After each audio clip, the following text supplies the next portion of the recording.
వరకు పూర్తి వివరణ, మరి లెంట్ అంటే ఏంటి, 40 days ఎందుకు చేయాలి, ఇవన్నీ కూడా ఉన్నాయి సబ్ హెడ్డింగ్స్లో చదువుతాను. మరి తెలియని వాళ్ళు ఎవరు లేరు.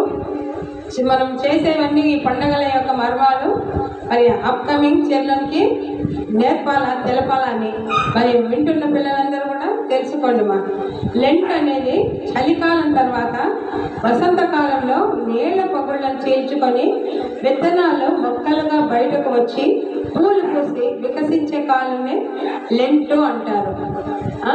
వికసించే కాలం వసంతకాలాన్ని లెంట్ అంటారంట. మరి అయితే వసంతకాలానికి లెంటు కాలానికి ఉన్న సంబంధం ఏమిటి, భస్మ బుధవారం ఎలా నిర్ణయిస్తారు? మరి భస్మ బుధవారము లెంటు దినాలు 40 అనే సంఖ్య గురించి కొన్ని సంగతులను పరిశీలిద్దాం.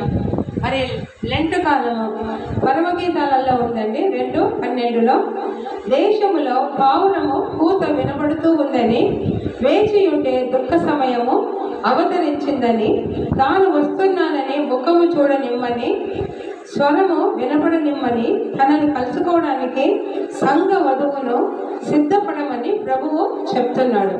సంఘ వధువులు ఎవరు? మనమే.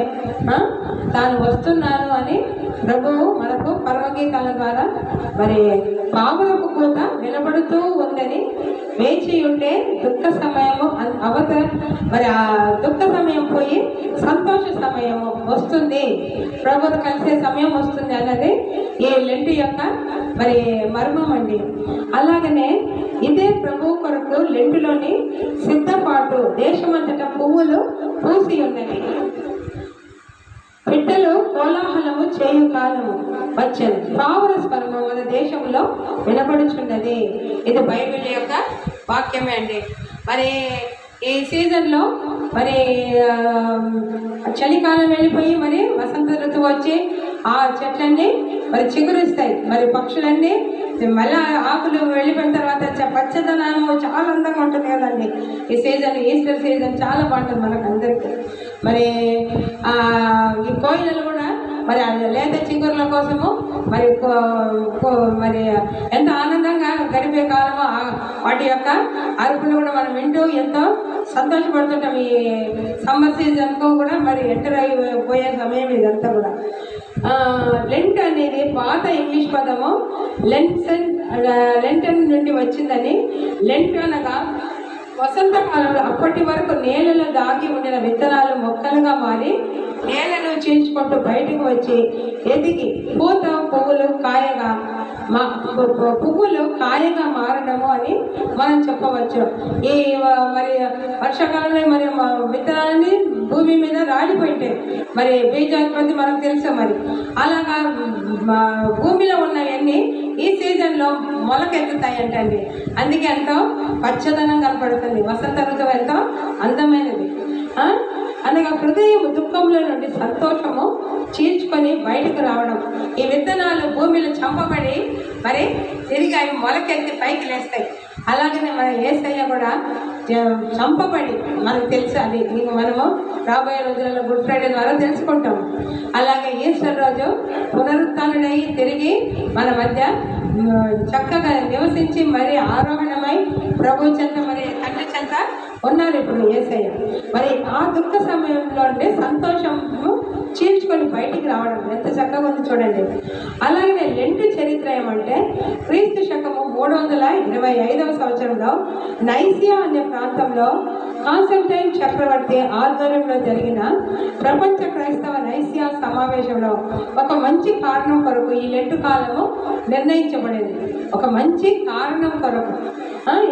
దీని ఉద్దేశం ఏమిటంటే అనుదిన జీవిత ప్రవాహంలో మానవుడు కొట్టుకుపోతూ తన అంత్యదశ ఏమిటో ఎరుగక ఉన్నాడని, మనిషికి తన జీవితము శాశ్వతం కాదని, ఎప్పటికైనా మన్నుకు మన్నుగా బూడిదకు బూడిదగాను మారాల్సిందేనన్న వాస్తవాన్ని మానవుడు గుర్తించవలసి ఉన్నది.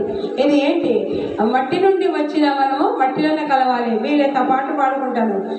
మరి ప్రసంగి 3వ అధ్యాయం 20వ వచనం నుండి యు ఆర్ డస్ట్ అంతే. మరి మళ్ళీ డస్ట్లోనే కలిసిపోతాం. మట్టి నుండి వచ్చిన వాళ్ళు మనము మట్టిలోనే కలవవలసి ఉంది అనేసి మరి అలాగా ఎంత జీవితం జీవించినా చివరకు మనం మరణించాల్సిందే.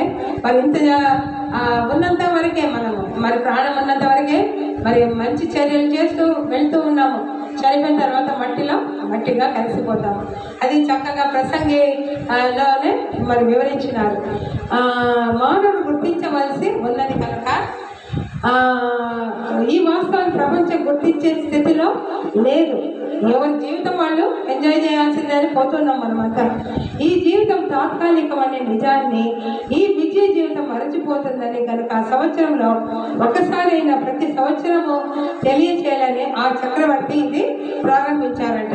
మరి క్రీస్తు శకము 325లో ఇది స్టార్ట్ అయింది. దీని చరిత్ర అది. మరి భస్మ బుధవారం ఎలా నిర్ణయిస్తారంటే సాధారణంగా ప్రతి సంవత్సరము భస్మ బుధవారం తారీఖు మారుతూ ఉంటుంది. మరి కారణం క్రీస్తు శకం 600 సంవత్సరంలో గ్రెగోరి అనే పోపు భస్మ బుధవారంతో ప్రారంభమగు ఈ లెంటు కాలాన్ని మరింత బలపరిచే ఉద్దేశము ఈ భస్మ బుధవారము తారీఖును ఫిబ్రవరి 10, మార్చి 4 తారీఖులోపు వచ్చేలాగా ఏర్పాటు చేశారు. దానికి కారణము ఉంది. లెంటులో 40 దినాలు వసంతకాలంలోనే రావాలని కాన్స్టైన్ చక్రవర్తి నిర్ణయించారు.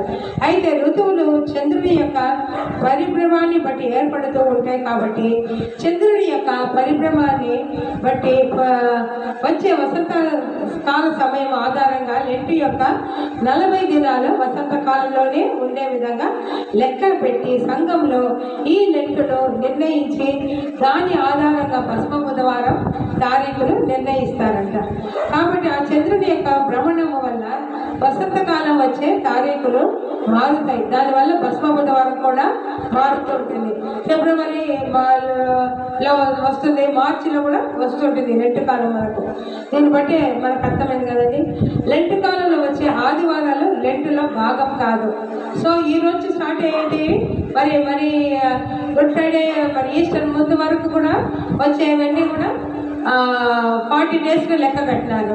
మరి సండేస్గా తీసేశారు. ఎందుకంటే అది పరిశుద్ధ దినం కనుక ఆ సండేస్లో మనము మరి సంతోషంగానే గడపాల ప్రభువుతో అనేసి మిగతా డేస్ అన్నీ కూడా లెంట్ డేస్గా మరి నిర్ణయించినారు. లెంటు కాలంలో వచ్చే ఆదివారాలు ప్రభువు పునరుత్థాన దినాలుగా భావించి వీటిని లెంటు కాలంలో లెక్కించారు. ఆదివారం నాడు ప్రభువు దినం కాబట్టి సంతోషంగా ఉండాలి అంట. కనుక దుఃఖకరమైన లెంటులో వచ్చిన ఆదివారాలను లెంటు కాలం నుండి తీసేశారు. సో సండేస్ కాదు, కౌంట్ చేయరు అనమాట. లెంటు కాలం 40 దినాలని ఎందుకు నిర్ణయించారు? 2 పదాన్ని లాటిన్ భాషలో క్వాడ్రగెసిమా అని పిలుస్తారు. అనగా 40 రోజులు లేదా ఈస్టర్ ముందు అక్షరాల 40వ రోజు అని. 40 అనే సంఖ్యకు ఉన్న ప్రత్యేకత ఏంటి? ఎందుకు ఈ 40 డేస్ అనే చాలా ఉన్నాయి ప్రత్యేకతలండి, అన్నీ తెలుసుకుందామండి. నోవాహు 40 రాత్రింబగళ్ళు ఆదికాండం 7:17లో అన్ని వర్సెస్ కూడా ఉన్నాయి. నోట్ చేసుకునే వాళ్ళు నోట్ చేసుకోండి, మా పెన్ పేపర్ ఉంటే. మరి చక్కగా మరి ఆదికాండం 7:17లో ఉంది. అలాగనే రాత్రి మగళ్ళు నిర్ణయించారు మరి ఆది కాలంలో.